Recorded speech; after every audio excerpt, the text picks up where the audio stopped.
Hey, what's up, everybody, and welcome to Flames with Action channel. Now, in this video, we are going to check out one of the greatest legendaries of all WWE, the charismatic enigma, Jeff Hardy. And with that being said, before we start this video, I want you guys to hit that like, comment, and also that subscribe button, and also hit that notification bell whenever I drop a brand new video. And let's go ahead and dig into this video and check out Jeff Hardy's greatest moments and career.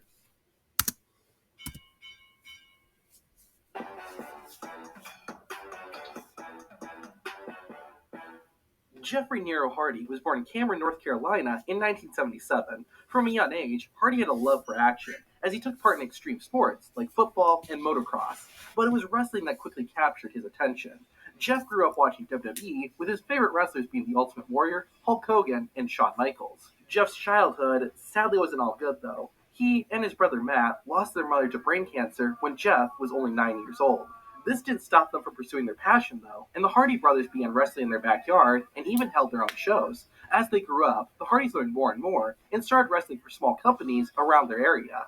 Thanks to a combination of their hard work, some people they knew, a bit of luck, and a little lying, Jeff Hardy was given a huge opportunity. WWE was hosting a show in Ohio, and they needed an opponent for Razor Ramon.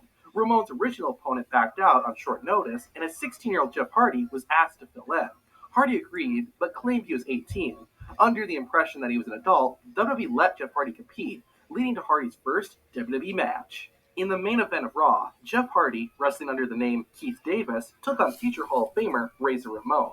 The match began with Razor kicking Hardy in the gut and backing him into the corner. Ramon then whipped Hardy across the ring, and while Jeff tried to make a comeback, the charismatic enigma was no match for the bad guy's strength. Razor Ramon then started stretching the young Hardy and wasn't taking the match too seriously.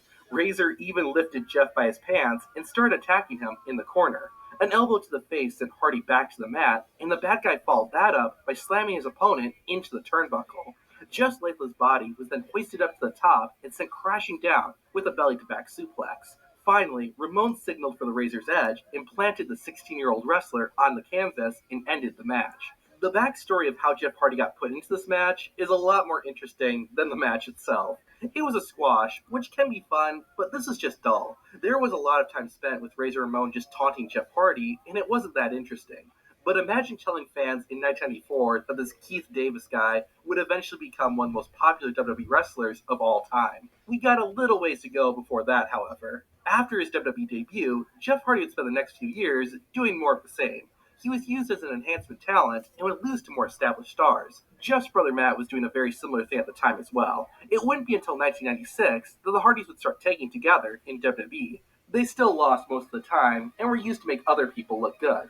Finally, after about 5 years, both Jeff and Matt would be given a chance. In 1999, the brothers were given a new look, as well as a manager, former Freebird member Michael Hayes. The Hardys finally started to pick up some victories and began an iconic rivalry with the group called The Brood, which consisted of Edge, Christian, and Gangrel. Things got even better when the Hardys captured the tag team titles by defeating the Acolytes in July 1999. While they dropped the belts back to Bradshaw and Farouk a month later, it was an encouraging start. Eventually, Jeff and Matt got rid of Michael Hayes and joined forces with their former enemy, Gangrel, and they started calling themselves the New Brood. It was a short-lived group, though, as the Hardys had their eyes on someone else to guide their careers. They soon engaged in a classic feud with Edge and Christian over the managerial services of Terry Reynolds. The Hardys came out on the winning side of that battle and continued dominating the tag team division, now with Terry by their side. That was until she turned on Jeff and Matt and joined Edge and Christian. It was probably for the best, as this opened the door for Lita to join the Hardys, and together they became known as Team Extreme. Now with Lita by their side, the Hardys continued to put on spectacular matches, with stellar showings at SummerSlam 2000 in the first ever TLC match, and an all-time classic at WrestleMania 17 against Edge and Christian and the Dudley Boys. During these brutal matches, Jeff became increasingly known for his high-risk moves, and fans loved him because of it. After spending about 2 years teaming with his brother, Jeff was given a shot as a singles wrestler in 2001. He quickly became a fan favorite, as well as a title holder when he defeated Triple H for the Intercontinental Championship. Unfortunately, though, he lost it right back to the game just a few days later. Luckily, Jeff Hardy picked himself up and captured the hardcore title from Mike Awesome and battled Rob Van Dam in a series of memorable matches. During all of this, Jeff and Matt were still a tag team, but signs of tension began to appear. This caused them to fight each other at Vengeance 2001, with Lita as the guest referee. Jeff picked up the win after hitting the Swanton Bomb, but this storyline was poorly received by fans. WWE ended up dropping it, and Team Extreme was back together. Unfortunately for the brothers, their next opponent was the next big thing, Brock Lesnar, who had recently debuted. Things didn't go so well for the two, as Brock dominated the majority of the feud, including beating them in a match where Lesnar had Paul Heyman as his tag team partner. After the storyline wrapped up, it was time for the Hardys to officially split. Matt became part of the SmackDown roster, while Jeff would stay on Raw. The charismatic Enigma saw initial success after winning the European Championship from William Regal and found himself featured in prominent matches on Raw. One of the defining moments of Hardy's career, though, was when he took on The Undertaker in a ladder match for the WWE title. Jeff showed a ton of heart and came close to capturing the championship. Undertaker did retain his title, but Jeff Hardy had earned the dead man's respect in an all-time classic Raw moment. Things were looking pretty good for Jeff, but in January 2003, we would see Hardy become a bad guy. He attacked Rob Van Dam and Shawn Michaels, but this run as a villain only lasted about a month before Hardy was back to being a good guy again. Sadly, though, in April 2003, Jeff Hardy was released from his WWE contract. The reasons given were no showing events, drug use, and that Jeff refused to go to rehab. Hardy would spend the next few years competing on the independent scene and later joining an upstart wrestling company called TNA. Unfortunately, controversy continued to follow Jeff as he no-showed a couple of TNA events and was suspended and eventually released in 2006. While the TNA door was shut, the WWE's door was open once again, and in August 2006, Jeff Hardy returned to the company. He began feuding with the Intercontinental Champion, Johnny Nitro, and while things didn't work out at first, Jeff did eventually defeat Nitro and win the title. This rivalry evolved into a tag team feud as Nitro got his partner, Joey Mercury, involved, while Hardy reunited with his brother, Matt. The teams faced off several times between 2006 and 2007, with the Hardys coming out on top in most of their matches. Unfortunately, Jeff Hardy's singles career would suffer, as he lost the Intercontinental title to Umaga in February 2007. But things quickly turned around for Jeff when he and Matt defeated 4 other teams to become the World Tag Team Champions. Their main rivalry as champions was with Lance Cade and Trevor Murdoch. The Hardys defeated the two on a couple of occasions, only to lose the titles to them on Raw in June 2007. While the Hardys were still together, Jeff Hardy began to focus again on his singles career. He reignited his rivalry with Umaga, who was still Intercontinental Champion. This time, Hardy defeated the Samoan Bulldozer and once again became IC Champion. But this is only the start of something bigger for Jeff Hardy. He began being put in bigger matches and didn't crumble in defeat. This earned him a number one contenders match for the WWE title at the Armageddon pay-per-view. Jeff Hardy's opponent was Triple H, and while the odds were not in Jeff's favor, he pulled off a big upset and defeated the game. This meant that Jeff would face the WWE champion Randy Orton at the 2008 Royal Rumble for the title. The Viper decided to make it personal and brutally attacked Matt Hardy. Sadly, Jeff Hardy was unable to get his revenge and lost to Orton at the Rumble. To make matters worse, a couple of months later, Jeff Hardy not only lost the Intercontinental Championship, but would also be suspended for 60 days due to him failing a drug test. It seemed like Jeff Hardy's career had nosedived, and it did. But like a phoenix, Jeff came back stronger than ever. Once he returned, the charismatic Enigma feuded with his former rival, Umaga, and defeated him in an awesome Falls Count Anywhere match. Jeff was then sent to SmackDown, where he'd be a contender for the WWE Championship. For the rest of 2008, Hardy would try to win the title, but came up short each and every time. It seemed like Jeff Hardy was just never meant to be a world champion. At the 2008 Armageddon pay-per-view, Hardy got one more shot at the WWE title. He was part of a triple threat match involving the champion, Edge, and Triple H, and then it finally happened. Jeff hit the Swanton Bomb, got the 1-2-3, and won. Jeff Hardy had finally made it to the top and became WWE Champion. It was a fantastic moment and solidified Jeff Hardy as a top star. Hardy's first title defense was against the former champion Edge at the 2009 Royal Rumble. During the match, Matt Hardy came out to help his brother, only for Matt to shockingly betray Jeff and cost him the title. After many personal attacks, Jeff Hardy finally agreed to fight his brother. The Hardys fought each other at WrestleMania 25, where Jeff Hardy actually lost. Matt Hardy would also defeat him in a stretcher match as well. Finally, Jeff got his revenge at Backlash when he defeated Matt in an I Quit match. With that rivalry behind him, Jeff was right back in the title scene. On an episode of SmackDown, he defeated 3 other men to become the number one contender for Edge's World Heavyweight Championship. The two longtime rivals squared off at Judgment Day, but interference from Matt Hardy cost Jeff his golden opportunity. Jeff Hardy thankfully got one more shot at Extreme Rules and finally picked up the big victory and became World Heavyweight Champion. However, this title reign was very short, as CM Punk used his Money in the Bank contract and defeated Jeff to win the world title.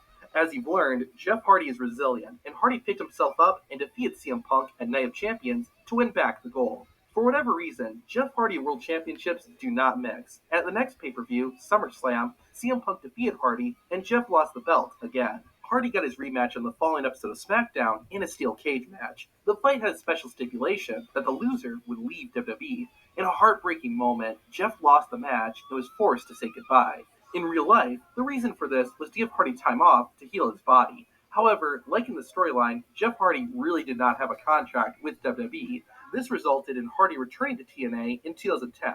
For 7 years, Jeff was one of the top stars in the company, winning their world title on 3 different occasions and often being featured in major storylines. Of course, it wasn't all highlights for the charismatic Enigma, as he continued to battle drug and alcohol issues and infamously ruined the main event of Victory Road 2011. TNA didn't give up on him though, and Jeff eventually reunited with his brother and later feuded with them when Matt became Broken Matt Hardy. Both Jeff and Matt's TNA contracts eventually expired in early 2017. Just like the last time, WWE welcomed Jeff and his brother back, and they made a surprise return at WrestleMania 33. They competed against 3 other teams for the Raw Tag Team Championship. It was also a ladder match, so the Hardys were legally required to win. Jeff and Matt continued to ride the momentum for the next few months, defending and retaining their titles on several occasions. However, all championship reigns come to an end, and at Extreme Rules, so did the Hardys. Afterward, Jeff Hardy would explore his singles career and even became the #1 contender for the Intercontinental Championship, but was unsuccessful in his title match. Sadly, Jeff Hardy would suffer a shoulder injury and needed several months off to recover. The charismatic Enigma finally returned in April 2018 and soon defeated the United States champion, Jinder Mahal, and won the title. Hardy had a solid run at the belt, holding it for exactly 90 days. He lost the U.S. Championship to Shinsuke Nakamura, and to throw salt into the wound, I've seen that Randy match Orton before. came out afterward and low-blowed Hardy. The Viper and the charismatic... Yo, before I play the video, I just want to let y'all know that 2018 Extreme Rules, I remember watching that on my computer, and I was highly shocked that Jeff lost that title because of I don't know if it's like the interference or whatever, but yeah, Shinsuke beat Hardy for that U.S. title, and I wasn't too pleased about it at the time, but either way, yeah. Enigma would feud for the next couple of months, ultimately leading to a Hell in a Cell match that Jeff Hardy lost. The next few months would be pretty uneventful for Jeff. He would compete in big matches like the World Cup Tournament, the Royal Rumble, and the Elimination Chamber, but didn't win any of them. However, in February 2019, Matt Hardy made his WWE return and reunited with Jeff. Then, in April, the Hardy brothers defeated the Usos to win the SmackDown Tag Team Championship. As we know, however, Jeff Hardy I had remember the worst that. luck with title reigns. 21 days after winning the tag team belts, the Hardys had to vacate them due to Jeff getting injured. It would be almost an entire year before fans saw Jeff Hardy again. In March 2020, Jeff made his return on SmackDown, but unfortunately, the pandemic era had just begun. Things got back on track when Hardy began a feud with Sheamus. It started when the Celtic Warrior mocked Jeff for his history of addiction problems. This ultimately led to, ironically, a bar fight, which Jeff Hardy won. Hardy's next feud was with the Intercontinental Champion, AJ Styles, after Jeff... That bar fight between Sheamus and Hardy back in 2020, it was epic. It was awesome and epic at the same time. Issued a challenge to AJ. A week later, Jeff Hardy beat Styles and was once again IC champion. Jeff would rather ironically lose the belt in a ladder match involving AJ Styles and Sami Zayn. Soon after, Jeff Hardy would be sent to Raw as part of the 2020 draft. He began a feud with Elias that ran through the rest of the year that Hardy more or less won. In 2021, while Jeff was still popular with fans, he began losing quite a bit. It was mainly used to put over newer stars, like Damian Priest and Karrion Kross. Ironically, this is exactly what Jeff Hardy was doing as a teenager in the mid-90s. In October, Jeff got a new start when he was moved over to SmackDown. Things started out pretty good for Jeff Hardy, as he won his first 2 matches on the brand and was part of Team SmackDown at Survivor Series. Everything seemed to be going fine, but little did we know that Jeff Hardy was about to leave WWE. On the November 26, 2021 episode of SmackDown, Jeff Hardy would compete in his final 2 WWE matches.